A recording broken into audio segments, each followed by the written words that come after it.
think that was it. It is my great pleasure to have Jim follow that. But it really is my great pleasure. When we tried to come up with the keynote speaker, it's not easy to think of who do you want to spend time with 580 people sharing their employee ownership journey. And it was no doubt in our mind that Jim was our first pick. Jim is a CPA. Yes, we have selected an accountant for a keynote speaker, so it is a little dangerous. As you find out, the letters CPA after Jim's name don't even begin to tell you about him. Jim is a partner in the accounting firm that bears his name, Redpath and Company. The firm became an ESOP in 2003. Jim will tell you a little bit about that decision, and Redpath and Company is one of the fastest growing accounting firms in the Twin Cities with 130 employee owners. Anyone who knows Jim knows that being a tax accountant is not his job, it's his lifestyle. The love of his work has turned Jim into a sought-after expert on tax law and tax benefits for ESOPs. If you're an ESOP and an S-Corp, you have Jim to thank. His tireless work in this area made that possible. In fact, he testified before a House Representative Subcommittee about S-Corps back in 2006, before they were even allowed to have ESOPs. He testified before the House Ways and Means Committee last year on making certain tax deductions permanent. I'm eager to bring Jim on the stage, but two more things about him. When he got his letter CPA after his name, it was 1980, and he had the highest score on the CPA exam in Minnesota that year. Over a beer last night, he admitted that he cheated off of the guy next to him, but I don't know if that's true. And it was the third highest in the nation. I think I want him to do my taxes, and I think you want him to do yours as well. But today, he's not going to talk to you about taxes. He's going to talk to you about recharging your business with a little inspiration from the Rolling Stones. They've been recharging for 50 years, and Jim can't wait to tell you about it. Jim Redpath. Let's try this again. Jim Redpath.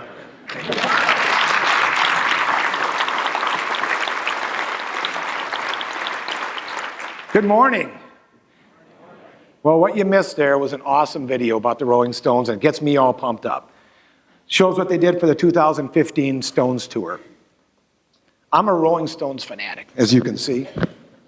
I love them. I've been to 55 shows in my life. I went to 5 shows this summer. I swear each one had a purpose. They did. June 9th, I was in Atlanta. That was 40 years to the day from the first show I attended to on June 9th, 1975 at the St. Paul Civic Center. God, that was fun. Both of them. All the ones in between, too. I went to Raleigh, North Carolina this year. Attended with my son, who's in the Army, right before he headed off to Afghanistan and the Special Forces mission. He's there right now. I'm thinking about him. That was a special show. The other 3 were a total stretch. However, I really convinced myself, I surely did, that there was a good reason to go to them all. They cost a lot now, too. But whatever, I loved it. For any young people out here, in my opinion, the Rolling Stones are the greatest rock and roll band of all time. For you Beatles, Springsteen, AC/DC, Bon Jovi, Metallica, Pearl Jam, The Who, U2, a bunch more. Accept it and get over it. Okay? They are. You hear Give Me Shelter right now? God, I love that tune. It pumps me up. This thing's kind of in the way here. I'd love to show you my Mick Jagger imitation. It is awesome. It totally moves like Jagger from Maroon 5. You know what? Tonight in the lounge afterwards, you got it. Play about 3 or 4 songs, you'll love it. I am actually your keynote speaker. I mean, I still can't realize why you actually asked me. Like you said, I'm a boring tax accountant. That's what I do. Obviously, I'm also a Stones nerd. Look at this. 58 years old, and I got a Stones tongue shirt on and a jacket on. Look like a Boy Scout, right? Whatever. Well, you asked for it, you got it. I'm going to be myself today, so if I accidentally swear, I apologize right now. Okay? Does everybody have does everybody have their phones? How many people have their phone? God, that's a lot of people. Here's the deal. There's a high likelihood that I'm going to bore the death out of you today. Okay? So go ahead, keep your phones on. I know there's 500 people here, so put it on vibrate.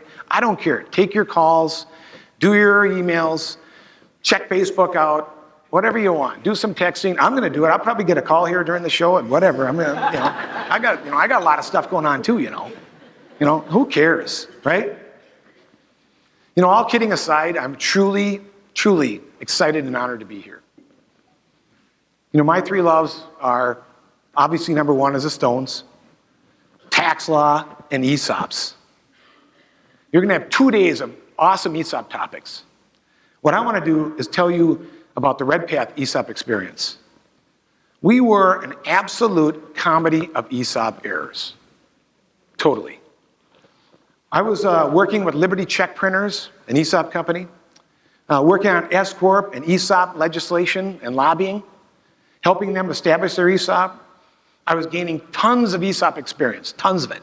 With the team they put together, they're incredible people on that team. And all I did is absorbed it and learned about it. At the same time, we were working on our firm's ownership succession. That was well before it's a big topic like it is now, hot topic like today's. All our partners were in our 40s. We were trying to figure out what to do with this accounting firm we built. What are we going to do with this thing? As young accountants, we did what was expected of us, right? And we participated in the old-fashioned way of ownership succession. What's that? Working hard, getting paid less, and buying out the old partners. And then praying and hoping that it would happen for you someday. Well, we had a sneaking suspicion that our new group, young group of millennials, that wasn't in the cards for them. So we weren't sure what we were going to do. There's a bunch of large accounting firms, CLA, you're here, that was one of them. One of these large accounting firms rolling up smaller firms at that time, looking to buy firms and roll up firms like ours. So we went and talked to a few of them. And we were, a few of my partners and I were at a conference, social function in Las Vegas, sponsored by one of these firms. We went to the social function, we left the social function, my partners and I went down to the pool area, we started talking, I looked at him and I go, oh my God, wow. I just felt like I was at a party with a bunch of accountants. What a bore. Honest to God, guys, I was going to kill myself during this session. I mean, I couldn't handle it. We are not going to do this. We are not rolling up with these guys. And don't worry about it, you guys, because I got the answer. We're going to create an ESOP, and we're going to buy ourselves out. We'll sell all our stock back to the company, 100% seller financing. You know what? Much to my surprise, no one said no. So we just did it. Okay, let's just do it. We pretty much used a back-of-the-napkin approach to establishing our ESOP. I don't know if we did any projections. We might have done some projections. We didn't use a transaction trustee. We didn't do an internal loan. We didn't have any warrants. No way did we do any kind of sustainability or repurchase considerations. There was none of that. I don't know, I think we did a valuation. I don't know, Chartwell, you guys here, did we do a valuation? Yes, yeah, we did a valuation. We did some maybe limited communication to our employees. Sarah Gangebach here, Miss ESOP in our firm, says we did none. That is a bunch of baloney, Sarah. Look at this. See that?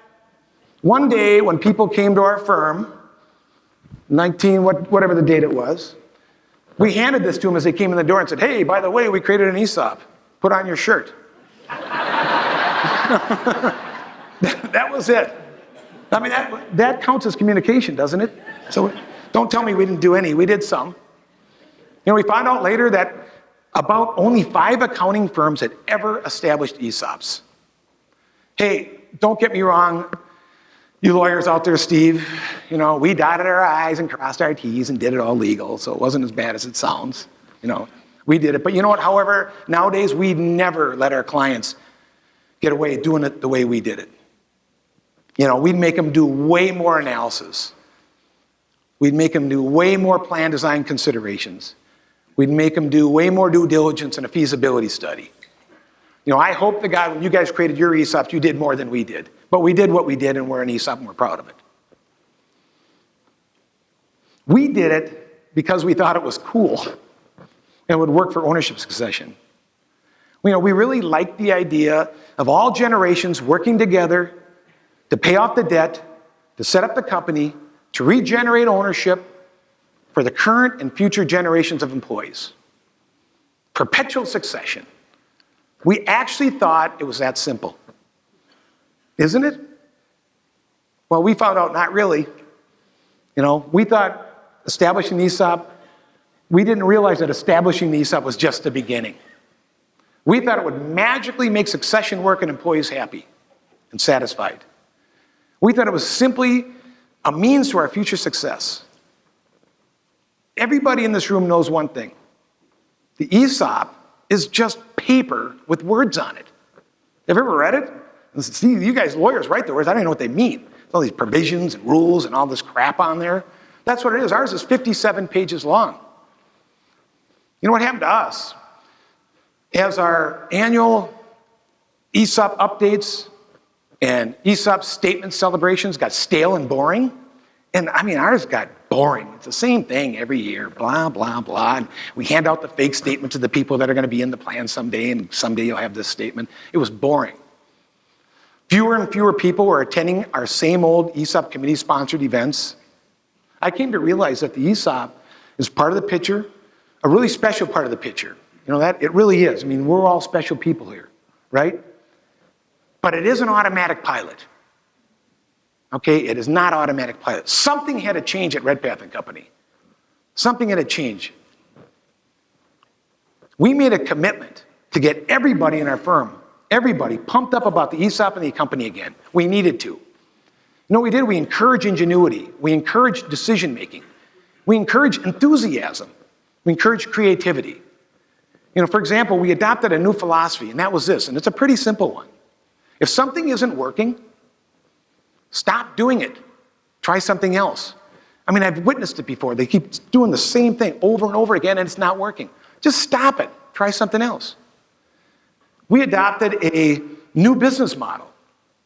Has anybody heard about the books Traction, Get a Grip, and Rocket Fuel? Has anybody heard about those?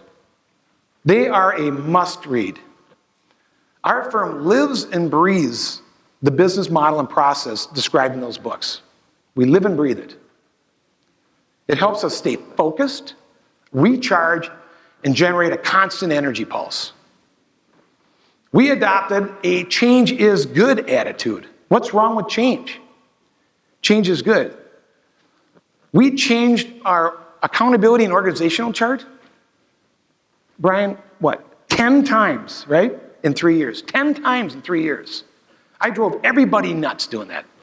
But you know what? We're going to change it till it's right. We promoted decision-making and taking action. These are all changes. We weren't doing this stuff. We promoted decision-making and taking action. I'd like to ask people, would you rather make 50 business decisions? 45 right, 5 wrong. That's a pretty good ratio, right? That's not bad. I'd take that. Or would you rather make 1,000 business decisions? 700 right, 300 wrong. That's a lot of wrong decisions. That scares people. I love the 655 more right decisions. You get so much more accomplished. I've made all kinds of wrong decisions in my business and career, all kinds of them. But you know what? I made way more right ones that blew away the wrong ones because I made decisions and I took action. And that's what we promoted in our firm. That's how we recharged ourselves about 5 years ago after having an ESOP for 5 years. We needed to recharge, and guess what? It worked. It worked for us, and it can work for anybody else. So you got to constantly think about, what am I going to do? Recharge my business. My rock band, the Rolling Stones, right? They recharged. They recharged in the 70s, the 80s, the 90s, and if you could have seen this video that Steve screwed up, okay? They recharged in 2015. In the 70s, they actually quit drugs, including Keith Richards. Okay? Probably on December 31st at midnight, 1979. I don't know, he might have trickled into the 80s, maybe halfway through the 80s or something, but he did quit. But more importantly, you know what they did? They changed their music style. I don't know if you know this, but they sold more albums in the 70s than they did in the 60s. In the 80s, they really invented the stadium tour. That was since copied by all those bands I rattled off earlier. Except for the Beatles, right? They couldn't handle it. They had to quit after 10 years. Okay? In the 90s and 2000s, they charged it up again. They catered with merchandise to the boomers, who now had what? Money, and they could bring their children and grandchildren to the show to buy the merchandise. What the boomers found out is that their children and grandchildren, next generation, actually enjoyed the music and the show. If you saw them last year, if anybody saw them last year, the energy is still there. They are charged up. I hope I have that much energy when I'm 71 years old, which is coming up pretty fast, like 13 years. But, I really do. They've made it more about the atmosphere than the show itself. It's about the culture and the experience, is what Mick says. Well, you know what? We need to do the same thing for our businesses. We need to make sure the next generation enjoys the show and the experience at our businesses. Redpath and Company, what are we? We're an accounting firm. Boring, right? It's all we are as an accounting firm. Doing a tax return and doing an audit is doing a tax return and doing an audit. All of us basically do it the same way. Whatever the firms here, you agree, even though we do it better, but whatever. All the firms do it the same way. Okay? What we need to do as companies is to create and sustain an atmosphere that makes people want to be there, our employees and our customers. I think that's one of management's biggest responsibilities. Make your business the place to be. Make your business the place to be for your employees and your customers. And the way you do it is you got to restart your engine all the time. You got to restart it, restart it, restart it. You know what I call that? The start me up repetition. Little Stones reference there. Like that tune. You know what we did? We restarted again last year. It's been a few years, right? I told you we did that about 5 years ago. So we restarted again last year. We relocated. We rebranded. And we appointed a new firm leader, replacing me. Thank God. That was the smartest thing we've ever done as a firm. Why did we relocate to downtown St. Paul when we've been in White Bear for 35 years? Our reasons are better for our staff, better for our young staff. They want to be where the action is. And believe it or not, St. Paul now has some action. Better for recruiting, way more centralized, right? We can now attract people all around the Twin Cities. A chance for what we refer to as making ourselves a real firm. A downtown firm in a recharging city. We knew that we would be the biggest firm, the largest firm downtown St. Paul. The big dog. Why did we rebrand? Why did we change our name from HOB Todge's Redpath to Redpath? How did that help restart us, right? Truly had nothing to do with me. So it wasn't me. My partners made the decision. Truly, it was damn well about time. I mean, I've been here for 35 years and I'm still the dude. Let's just get the name right, right? No, seriously, the whole industry is going to one name. It's easy to say and simple. It's somewhat different and sticks out. It sticks out, it makes us seen. Why did we change managing partners from me to Mark Gibbs, who's now our managing partner? Our leadership team would have let me do it as long as I wanted to do it. But we realized that may not be the best for the firm. It's time for a new look from the top. It allowed me to do what I love to do. Go to like 5 Stones concerts in 2 months and not work. Do tax planning stuff I love, business development activity I love, not do any more keynote speeches. I get to do what I like to do. But more importantly, it illustrated to our people that we're willing to change and refresh and restart our firm when we think it's necessary. Those are the common themes of all 3 of those things we changed last year. You know what? I hope this works, but we do have a short video that we brought with us because I wanted to illustrate a little bit about our story. And this is a video that we created last year. It's a clip from a 20-minute video that we created to illustrate to our employees. We gave it to our employees as to how and why we're going to recharge again. So if we can play that, we'll look at that.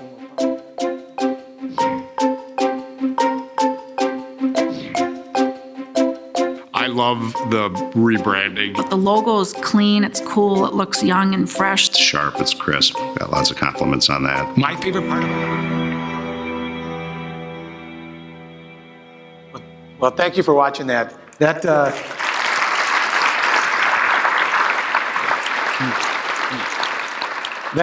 really gets me excited. When I watch that and I watch a whole 20-minute video on YouTube, I mean, I just know we're the place to be, but I know we got to keep pumping it up. We still got to continue to recharge all the time.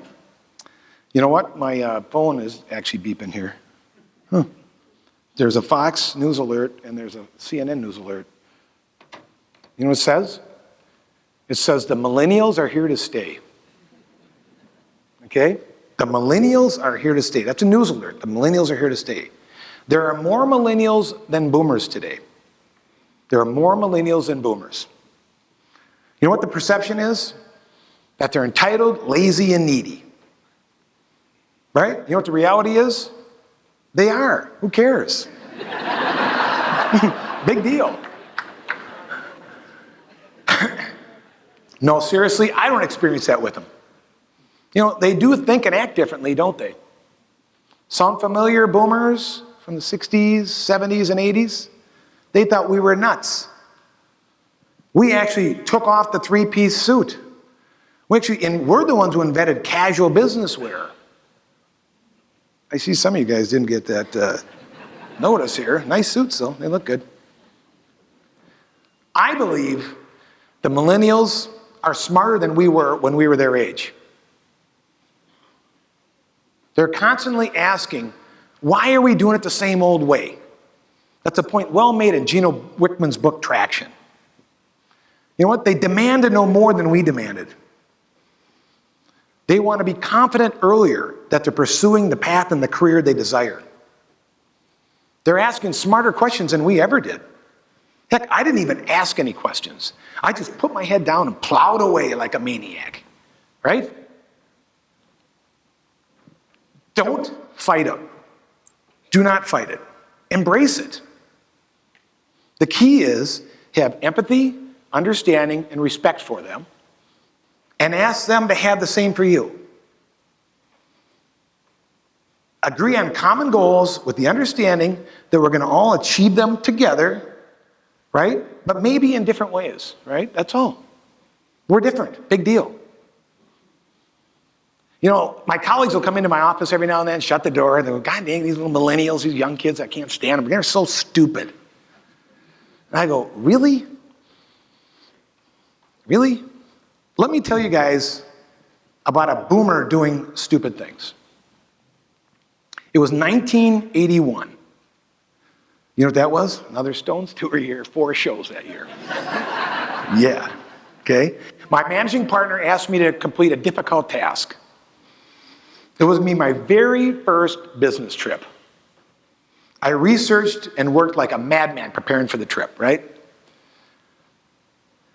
Got in a plane, flew down to Phoenix with the client, Phoenix, Arizona with the client, arrived at the Camelback Resort, which back in 1981 was a big deal. The Camelback was special. Got in my room, called my wife, Jan. Hey, by the way, Jan's my honky-tonk woman. You know, come to think about it now, you know what? I kind of screwed up earlier. I have 4 loves, not 3. God, please don't tell her that she didn't get in the top 3. Well, whatever. Who cares? So I was describing the accommodations to her, and I explained to her this little mini refrigerator in the room that was full of free beer, booze, and wine. Jan goes, free, take it all. I go, already it's in my suitcase. You know? She was so jacked. What was she? Jumping jack, flash level jacked, right? We had no money. We hit the jackpot with that one. She wished me luck for the next day. I go out the next day, do the job. What did I do? Performed impeccably, as usual, right? Client was ecstatic, all's good. Get back to the room, call up Jan to tell her how good I did, how great I was. Then proceeded to explain to her that this free booze fridge was filled up again. Empty it, she says. Done. I swear, I had the old-fashioned rectangle suitcase. It was bulging. I'm not making this up. This is a true story. I brought all that stuff home. 2 days, full mini fridge. Not only booze, the wine, the beer, but all the snacks, all the candy, all the stuff. It was awesome. Okay? Get home Monday, into the office. Monday afternoon, I meet with the managing partner to report my success. He looks at me, shakes my hand, and says, Jim, grab a Budweiser out of my fridge. When Bob said grab a Budweiser out of his fridge, that means you really did a good job. I mean, I was so proud. I mean, it was 1980. I was pumped, excited. He leans back. What does he do? Light up a cigarette. Winston, right, in his office. He's got a stack of cigs that high there, right? Lights up a cigarette, says, hey, tell me about the Camelback. I go, Bob, the place was awesome. I explained to him the resort, the room, the free booze I brought home. And he slowly leans through the smoke with kind of a serious frown. And he says, James?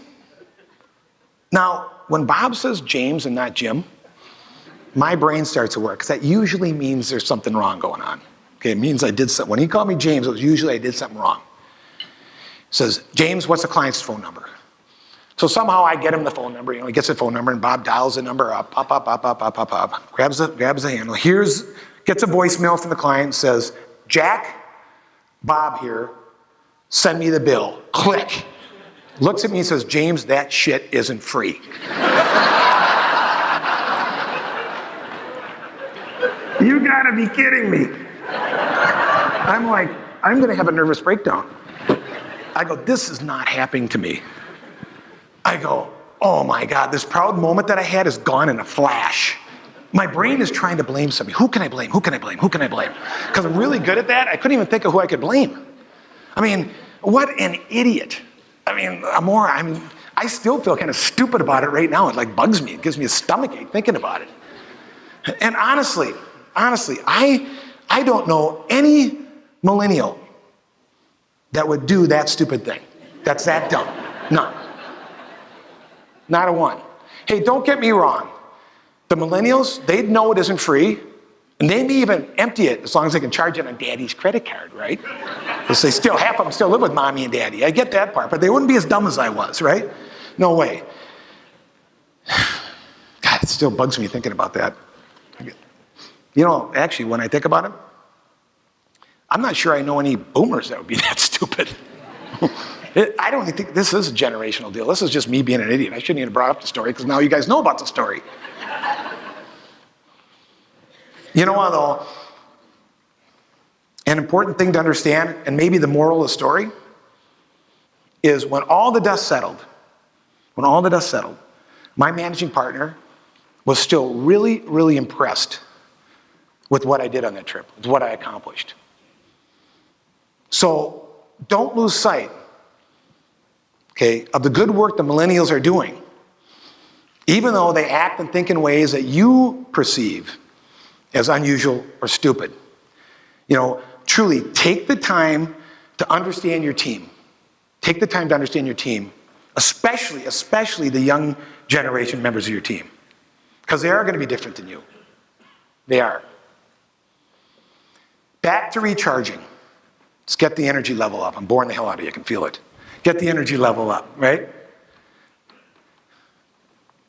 To keep recharging and maintaining a high energy level, you need to appoint guardians responsible and accountable for 3 things. These have to be a priority for you, okay? You have to assign accountability to these guardians. Number 1, keeping the culture alive while respecting generational differences. My hero Mick Jagger does this every tour after tour. He makes the show the place to be. Number 2, make sure your values represent your best people.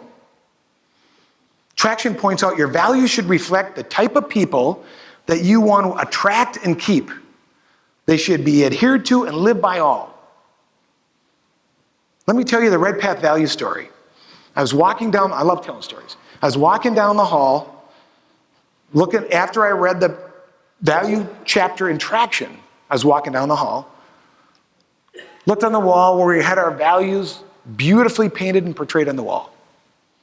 And our values at that time fit within the initials of our name. It was HLB, Taj's Redpath. So our values fit within HLBTR. And they were jammed in there. The words were jammed in there to make it work, right? And the words were beautiful. They were beautiful words. The problem is when I looked at them, I didn't even know what half of them meant. I didn't know where we got them. I didn't know who came up with it. R was for robust. What the hell does that mean as a value? Robust. I mean, what? H was for honesty and integrity. I get that. That's a good value. But guess what? We're an accounting firm. We do a test work, right? We're expected to be honest and have integrity. It's part of our being. I tell people that was like telling people we breathe. I go, let's just put our new value on there, breathing. You can watch us. At least we can show you what the value means. It's a permission to play value, maybe. Well, Traction guides you to your values by looking at 3 to 5 of your people that you wish you had hundreds of. And you list out all their characteristics, all of them. List out all the characteristics. And then get and narrow it down to the common characteristics of those 5 people, which will generally result in 4 to 6 values. We went through it at our firm. Guess what we did when we were done? We took a paintbrush and painted over the wall. Not one of those values we had on the wall came through. Not a one of them. We came up with caring, committed, constantly improving, confident, and connected. We called them cascading values. If you care, you'll be committed.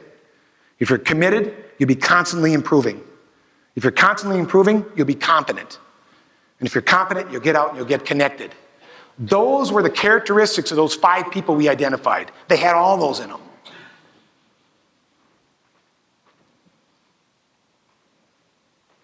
I challenge you to revisit your values. Use the Traction approach. Make sure your values are meaningful. Keith Richards, believe it or not, is the keeper of the Stones values. Keith is the one everybody loves. If you've been to a show, he's smiling during the whole show. He takes time out during each and every show to acknowledge to the fans that he's so lucky to be there. And if you know his history, he is pretty lucky to be there, right? Now I'm on number 3. Number 2 took a long time. Number 3, maintaining high performance standards. I call that focus on the basics and doing good work. It's almost as simple as that. Maintaining high performance standards. Focus on the basics and doing good work. Keep it simple. Okay, just keep it simple. This is Charlie, the Stones' famous drummer's responsibility. He's referred to as the perfect beat. He keeps it all in time. He's not flashy. He's got a really simple drum set, not 9 million drums and cymbals. He stays in the background and just simply gets it done. That's what he does. That's maintaining high performance standards, right? Thinking of basic and simple. You guys have heard the song Satisfaction, right? I can't get down, right? I don't sing it for you. I'll make you throw up. But that's a pretty basic and simple song, isn't it? You've heard it on the radio. It's pretty basic and simple. But it's held out by the critics as still one of the greatest rock and roll songs ever, 50-some years later. You have to ask yourself, who's going to be your Mick? Who's going to be your Keith? Who's going to be your Charlie? Who are your guardians going to be for these 3 things? Who are you going to hold accountable to get these 3 things done? It's all about great culture, meaningful values, and maintaining high performance standards. Make them a priority, sustainable for the long run, and constantly monitor how you're doing, because you might have to recharge and change something. Again, it's about great culture, meaningful values, maintaining high performance standards. Sustain for the long run, make them a priority, right? And constantly monitor how you're doing in case you have to recharge. Back to the stones and a couple parting comments. Let's talk about the tongue. Usually I pay homage to it, okay? Everybody knows what the tongue represents. The Rolling Stones, in my mind, one of the greatest rock and roll bands and groups of fans ever. It's a symbol all the fans rally around when you go to the show. Helps them charge up for the show. People are buying tongue shirts weeks before the show. Okay? Every time we see it, there's some kind of rocking and energy going on. It's just there. Well, I challenge you to create your own tongue for your company. Create your own tongue. A symbol for everybody to rally around, to help recharge, restart for the next stage and future phases of your company, to help remind you who you are, what you're all about, and why you're the place to be. At Redpath and Company, we're working on our tongue. We have some different options. Some are really cool. Those are the ones I like. Some aren't so cool. Those are weird. But you know what? Tonight, when I'm doing my Jagger imitation in the lounge, I'll bring some with. You guys can check them out. Maybe you can use some for you guys. We'll give you the weird ones. Okay? Hey, you know what? I hope you really, really enjoyed this conference. There's a lot to learn at every single session. Make a commitment to get at least one thing, if not more, out of each session to bring home. At least one thing. You know, even one thing out of this crazy talk of mine, the stones, energy, whatever talk, right? I mean, maybe like, I don't know, don't empty your mini fridge tonight, you know? Or maybe empty your mini fridge tonight. You know, ultimately I didn't pay for it. It was a home run. You know, my boss was impressed with me, you know? And when you get home, recharge your company with a focus on a great culture, meaningful values, and maintaining high performance standards. Create your tongue. Get that symbol out there that shows people you're the place to be. And most importantly, grab your jam box, right? Grab your jam box. Crank up some stones, huh? Thank you very much and have a great conference.